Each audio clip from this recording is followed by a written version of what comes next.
Let's drink gomamela and sampaguita for a healthy life.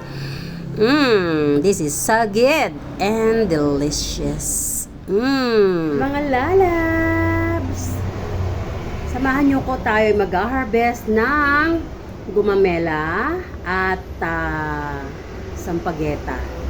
Yes, dahil si Tita Wena ay naglakad ng medyo malayo-layo para ma-prevent yung sakit sa tuhod at alak-alakan. Yes, tayo ay kukuha ng gomamela.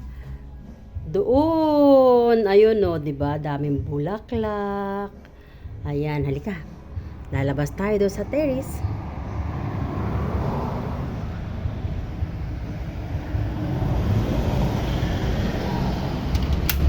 Labas dyan.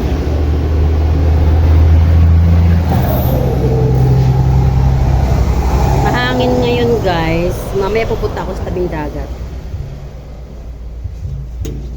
Ayan. So nandito tayo.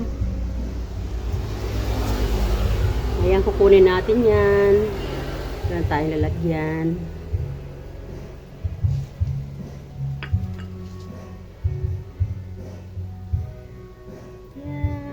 Akin ka na lang. Tcharan! Marami pa sila doon sa taas.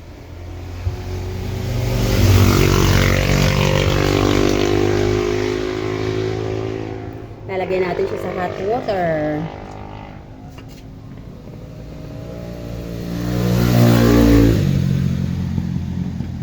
Tapos, ayun.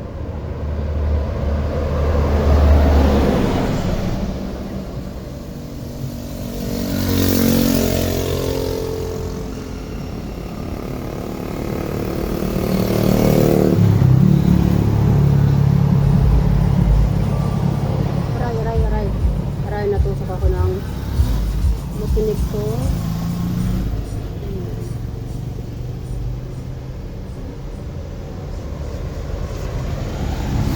Aray. May langgam.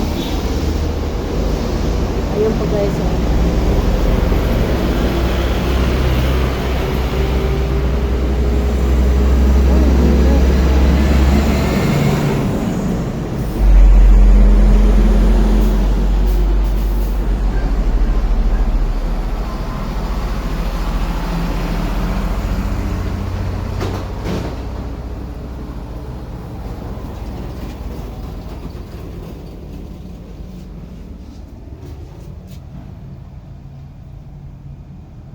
Lalagay natin yan sa hot water. Maraming benefits yan para sa ating mga nerves.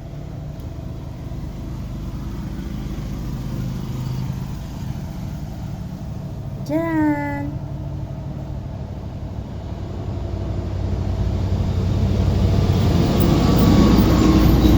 Actually guys, yung gomamela no, pwede natin gawing salad. Yes. Mayroon akong napuntahan na restaurant dati. May salad sila na gomamela. Yung gomamela na mixed varieties yung color, no? Kaya lang syempre, minsan nakakasayang naman, 'di ba? Napitasin. Picture ako.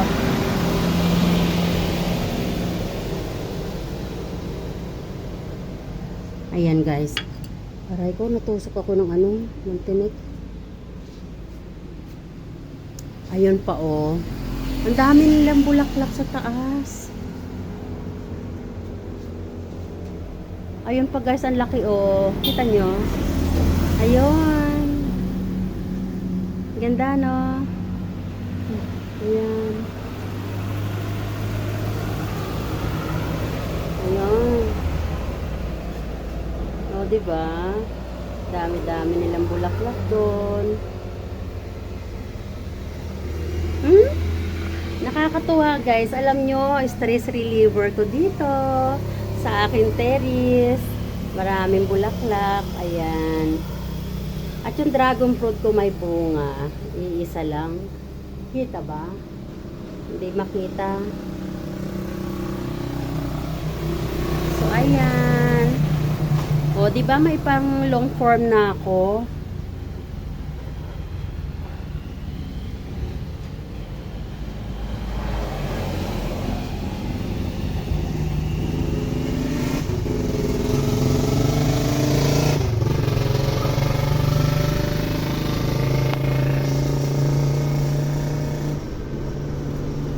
Oh, ayan. So, ayan guys.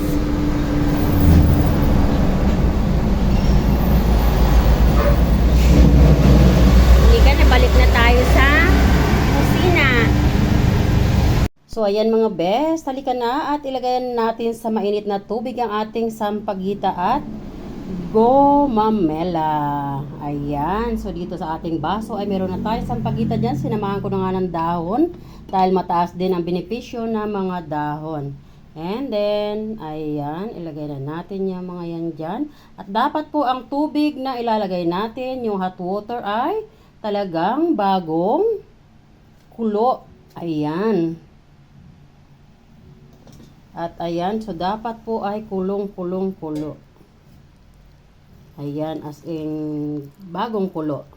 Para mabilis yung pagsok niya. Ayan. And then, pagkatapos nga natin lagay yung hot water, kuberan lang natin yan. Ayan. So, pagkatapos natin kuberan, ayan, then we'll get ready after 25 to 30 minutes. Ayan. Pag kulong-kulo po, 25 to 30 minutes lang ha.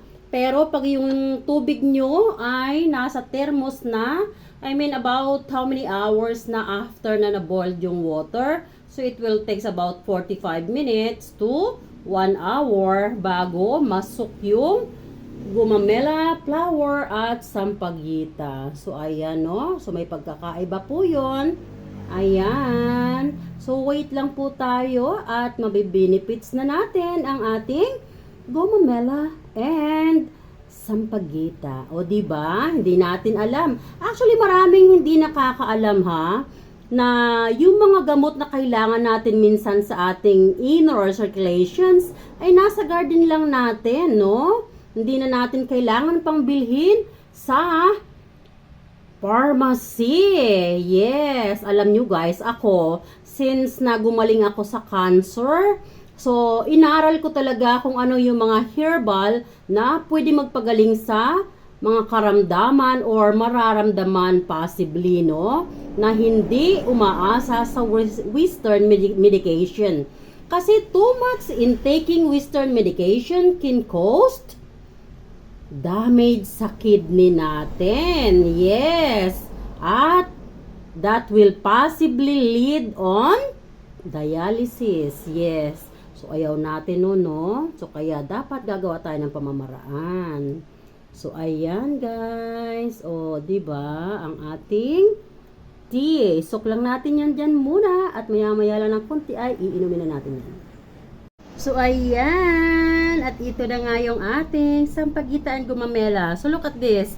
Nawala na yung pink color niya. Naging puti na lahat. O, diba? O, look at that. So, yan yung kulay niya.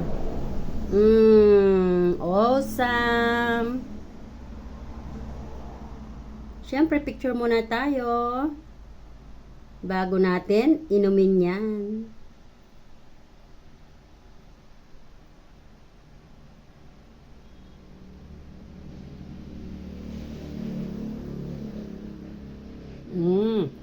Bango niya guys. Bango, ang init pa rin. Mas mabilis siyang makuha yung benepisyo pag yung mainit na mainit, just boiled yung water na ilalagay natin, no? Hindi came from the thermos, no? So, mas mabilis niyang nadidissolve yung benepisyo na kailangan ng body natin. Tingnan mo, nawala na yung kulay, pero sobrang init pa rin ng water. At ang bango niya guys, ang sarap niya. Try it guys. Bango, grabe. And alam nyo ba, pag umiinom kayo ng sampaguita na tea, ang bango ng pawis nyo guys. Yes, Kahit yung kilikili nyo, mapapa. Bango naman. Yes. Yung yung may mga umaasim na pawis dyan pag pinagpapawisan, try nyo uminom ng sampagita, guys. Pag pinagpawisan kayo, hindi na asin yung maamoy nyo. Bango ng sampagita. Yes. Kahit yung minsan pag tayo ay nagwawalis, no? Nagpupunas-punas sa kung saan-saan dyan. May mga pawis-pawis tayo sa liig, dito sa dibdib, di ba? Bango ng pawis nyo, guys. And then ito, minsan pag yung nanap ako pag tanghali, pinagpapawisan ako. Once na uminom ako ng sampagita, ang bango ng pawis ko, guys. Yung pawis na nag-stain doon sa pillow ko, ang bango, guys. Parang amoy halimuyak ng sampagita. Try nyo lang. Mapapa. Lalakas ha. Bango.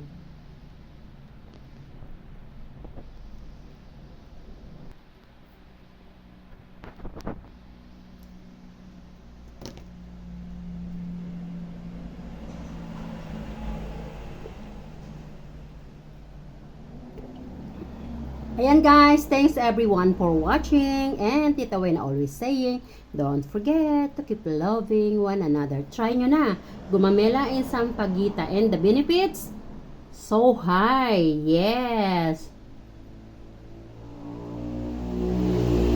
You will love it.